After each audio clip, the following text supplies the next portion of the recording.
বাগিচাৰ কাম এৰি প্ৰতিবাদত বহিল নগাঁৱৰ নৰৈ চাহ বাগিচাৰ চাহ শ্ৰমিক ৰাইজ।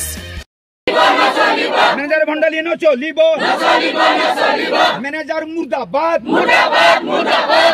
নৰৈ চাহ বাগিচাৰ বাগান কৰ্তৃপক্ষই নিজৰ মতানুৰে চাহ শ্ৰমিক ৰাইজৰ পৰা ধন আত্মসাৎ কৰাৰ লগতে চাহ শ্ৰমিকক বহু সুবিধাৰ পৰা বঞ্চিত কৰাৰ অভিযোগত প্ৰতিবাদত বহিল চাহ শ্ৰমিকসকল। নগাঁৱৰ নৰৈ চাহ বাগিচাৰ শতাধিক চাহ শ্ৰমিক ৰাইজে বাগান কৰ্তৃপক্ষৰ বিৰুদ্ধে কাৰ্যালয়ৰ সন্মুখত প্ৰতিবাদৰে উত্তাল কৰি তোলে। নৰৈ চাহ বাগিচাৰ শ্ৰমিক ৰাইজৰ বিভিন্ন সমস্যাৰ সন্দৰ্ভত বাগান পৰিচালকৰ লগতে বাগান কৰ্তৃপক্ষই কোনো ধৰণৰ গুৰুত্ব নিদিয়াৰ অভিযোগ প্ৰতিবাদী ৰাইজৰ। নৰৈ চাহ বাগিচাৰ শ্ৰমিকৰ ধন আত্মসাৎ কৰা বাগিচাৰ পৰিচালক উদয় ভানু দাসক বদলি কৰাৰ দাবী প্ৰতিবাদী ৰাইজৰ। নৰৈ চাহ বাগিচা ৰঙামাটি সাক্ষাৎ কৰিছো আৰু মুখ্য অফিচত কৰিছো। মুখ্য কাৰ্যালয় ইয়াত আমাৰ হেড অফিচ আছে, সেইটোতে কৰিছো। আমি আজি আমাৰ শ্ৰমিকৰ 28 দফীয়া দাবী আমি ইয়াত মানে 28 দফীয়া দাবী লৈ পেলাই আমি প্ৰতিবাদ কাৰ্যসূচী লৈছো। আৰু 28 দফীয়া দাবীত আমাৰ কিছুমান এনেকুৱা আমাৰ শ্ৰমিকৰ ন্যায্য প্ৰাপ্য আছে। ন্যায্য প্ৰাপ্যখিনি আজি এই মেনেজমেণ্টে, এই কোম্পানীয়ে, এই CCPয়ে মানে গোটেই বঞ্চিত কৰি ৰাখিছে। আৰু বছৰত সি 8 কৰোৰ টকা এই মেনেজমেণ্টে সেভিং দি আছে কোম্পানীক। আৰু তাৰ কাৰণে কোম্পানী তাক কি কৰিছে, লণ্ডন পঠাই দি আছে ফুৰিবৰ কাৰণে। নতুন নতুন গাড়ী দি আছে, নতুন নতুন এচিড ঘূৰি আছে, বাংলো দি আছে। গোটেইখিনি আমাৰ শ্ৰমিকৰ পইচা 8 কোটি টকা বছৰত তেখেতে কোম্পানীক সেভিং দেখুৱাই আছে। সেইকাৰণে এই মেনেজমেণ্টক আজি মানে কোম্পানীক ৰাখিছে। গতিকে আমি অনাগত দিন আমি 19 তাৰিখত যিটো বৃহৎ প্ৰতিবাদ কাৰ্যসূচী ল'ম, সেইদিনা তেখেতক সিদিনাই আমি অভিষেক কৰিম। আৰু সিদিনাৰ পৰা আমাৰ ৰাইজে তেখেতক ইয়াৰ পৰা উঠাই পঠাব বুলি আমি হেৰি কৰিছো। আৰু এতিয়া কথা হ'ল, পৰিচালক আছে যিজনে বাগান চলাচল কৰে, তেওঁৰ নামটো উদয় ভানু দাস। তেওঁ সম্পূৰ্ণ গোটেই হস্পিটালৰ পৰা বাগিচাৰ পৰা লৈ পেলাই গোটেই মানে ন্যায্য প্ৰাপ্য শ্ৰমিকক নিদিয়াৰ কাৰণে আৰু তাৰ বাজেট বচাবৰ কাৰণে সি গাফিলতি কৰিছে। আজি আপোনালোকে চিন্তা কৰক, 535 হেক্টৰ মাটিত 871টা মানুহ কাম কৰিছে। তাত কাম কৰিব লাগে 1070টা মানুহ কাম কৰিব লাগে, কিন্তু 871টা মানুহক লৈ পেলাই কাম কৰাই আছে। আৰু আমাৰ নৰৈ এটা বাগিচা আছে, আমাৰ ডিভিজন আছে। সেই ডিভিজনৰ পৰা 8 কিলোমিটাৰ আমাৰ শ্ৰমিকে কাম কৰি পেলাই ইয়াত কাম কৰাই আছে। সেইটো বাজেট বজাইছে। আমাৰ 2টা ডিভিজন আছিলে, এই মেনেজমেণ্ট আহি পেলাই এটা ডিভিজন কৰি পেলাই আমাৰ মানুহক 8 কিলোমিটাৰ খোজ কৰাই পেলাই কাম কৰাই আছে। এইটো এটা অন্যায়ভাৱে তেখেতে কাম কৰি আছে। আপোনালোকৰ যিটো সমস্যা, এই বাগানৰ যি সমস্যা, এই সমস্যাৰ বিষয়ে আপোনালোকে চৰকাৰ কোনোবা কৰ্তৃপক্ষক জনাইছে? আমি সবকে জনাইছো, কৰ্তৃপক্ষক জনাইছো, আমি প্ৰশাসন বিভাগক জনাইছো, আমাৰ লেবাৰ ডিপাৰ্টমেণ্টক জনাইছো, আৰু আমি ওপৰত আমাৰ CCPক জনাইছো, GMক জনাইছো, আমাৰ চেণ্ট্ৰেলতো জনাইছো। গোটেইখিনি আমি কাগজখিনি দিছো যাতে আমাৰ চাহ শ্ৰমিকৰ যিটো ন্যায্য প্ৰাপ্য এইটো যাতে সুচাৰুৰূপে পায়, তাৰ প্ৰতি লক্ষ্য ৰাখি আমি গোটেই ৰাইজৰ লগত মতামত আৰু আমাৰ ইউনিয়নৰ লগত মত বিনিময় কৰি আমি এই গ্ৰিভান্সটো 28 দফীয়া বনাইছো। কিন্তু আজি এইটো বহুত দিনৰ পৰা এইটো সমস্যাটো আমাৰ বাগানত হৈ আছে। আজি চিন্তা কৰক যে পানীটো আমি খাব, এইটো পানী আমাক খুৱাইছে, একেবাৰে লেতেৰা পানী খুৱাই আছে। আজি কোম্পানীয়ে কৈ আছে, মেডিকেল ডিপাৰ্টমেণ্টে কৈ আছে, আমাৰ লেবাৰ ডিপাৰ্টমেণ্টে কৈ আছে আপোনালোকে ভাল পানী খাব।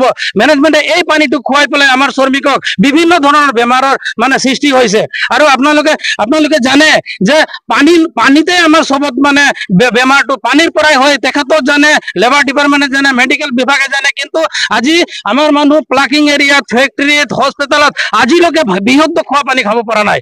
কিয় পৰা নাই? আজি পানীৰ ব্যৱস্থাত কি পইচা লাগে নেকি? আজি এই মেনেজমেণ্টে পানীৰ পৰাও বাজেট কাটিছে।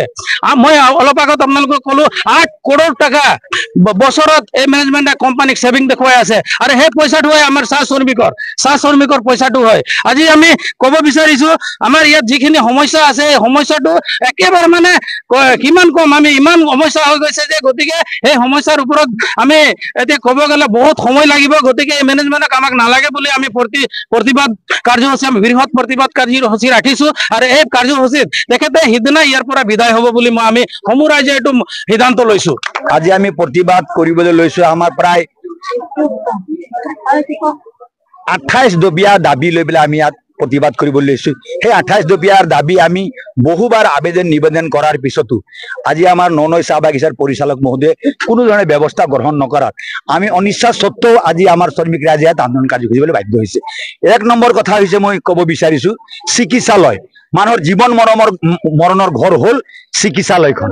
ইয়াত চিকিৎসালয়খনত মানে এনেকে অন্যায় কৰিছে। আপুনি যদি খোৱা পানী চাব বিচাৰে, আপোনালোক প্ৰমাণ কৰিব তাৰ খোৱা পানীটো হ'ল ঘোলা ঘোলা পানী খোৱা পানী আৰু ইয়াৰ যিজন ডক্তৰ আনিছে তেওঁ ইংলিছত কথা কয় সাধাৰণ শ্ৰমিক হাড়ক মাটি তেজত পানী কৰা থকা শ্ৰমিক সি ইংলিছ কি বুজি পাব সেই তেনেকে এটা ইংলিছ কোৱাতে ডক্তৰ লাগি আনি থৈছে ইয়াত আৰু দ্বিতীয়তে মেনেজাৰে কিছুমান নিজাববীয়াকে আইন ইয়াত বনাই লৈছে আইন কেনেকে বনাই লৈছে এজন বেমাৰীক লৈ যাবলগীয়া হলে তেজপুৰ বা নগাঁও চিকিৎসালয়ত তাৰ ইয়াত চৰকাৰী এম্বুলেন্স দিছে সেই এম্বুলেন্সৰ দ্বাৰাই লৈ যাব লাগিব তেওঁ কি কৰে আইন বনাইছে তেল ভৰাব লাগিব এই গাড়ীখনত আৰু গাড়ী ভাড়া দিব লাগিব আৰু এফালে আমাৰ অসম চৰকাৰে টকা দিছে বাগিচা চিকিৎসালয়ত 7 লাখ 8 লাখ টকা আৰু তাৰ এটা বিভাগত থৈছে প্ৰতি মাহে তেলৰ কাৰণে 5000 টকাকে তেলৰ নামত যাব লাগে কিন্তু এই তেলৰ নামত পইচাটো লৈ পেলাই নিজে পকেটত ভৰাইছে আৰু শ্ৰমিকৰ পৰা দৰমাৰ পৰা পইচা কৰ্তন কৰি আছে পইচা লৈ লৈ তেলৰ পৰা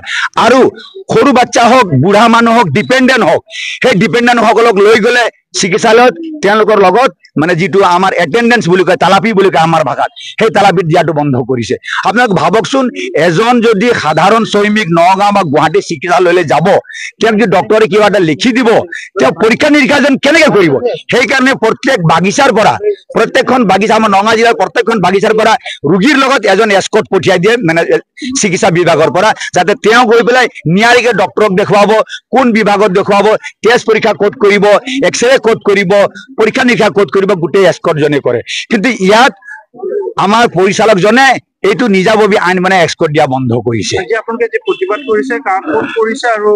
আমি আজি ননৈ চাহ বাগিচাৰ মুখ্য কাৰ্যালয়ৰ গেটৰ সন্মুখত আমাৰ হাজাৰ হাজাৰ শ্ৰমিকে আমি আজি প্ৰতিবাদ কৰিবলৈ বাধ্য হৈছো এইকাৰণে কৰিছো পুনৰ কৈছো ইয়াত যিটো পলিপেক চেণ্টাৰ বনাইছে সেই পলিপেক চেণ্টাৰত আমাৰ গোটেই পাৰ্মানেণ্ট মানুহ ৰঙামাটি শাখা ডিভিজনৰ গোটেই পাৰ্মানেণ্ট ৱৰ্কাৰ উঠাই আনি পেলাই আমাৰ 1969 চনৰ যি আমাৰ এক্ট আছে সেই এক্টৰ মতে এখন বাগিচাত কিমান শ্ৰমিক থাকিব লাগে সেই গোটেই শ্ৰমিক আনি পেলাই পলিপেক চেণ্টাৰটো বেলেগ বস্তু তাত ভৰাই দিলে আৰু আমি বহুবাৰ আবেদন নিবেদন কৰাৰ পিছত আমাৰ লগত দ্বিপাক্ষিক আলোচনা বহিছিলে আৰু চুক্তি কৰিছিলে যে 165 জন মানুহ উঠাইছিলো আমি লৈ আহিছিলো পলিপেকত আমি 165 জন মানুহ আমি বাগানত দিম বুলি আমাৰ লগত চুক্তি কৰি মাত্ৰ 25 জন দিলে তাৰ পৰা আমাৰ বাকি 130 জন শ্ৰমিক আজিলৈকে দিয়া নাই সি এক আমাৰ সমস্যা আৰু বহুত তেনেকে জ্বলন্ত সমস্যা আছে ক'ব গ'লে মোৰ যথেষ্ট সময় লাগিব আমাৰ ইয়াত থকা আমাৰ শ্ৰমিকে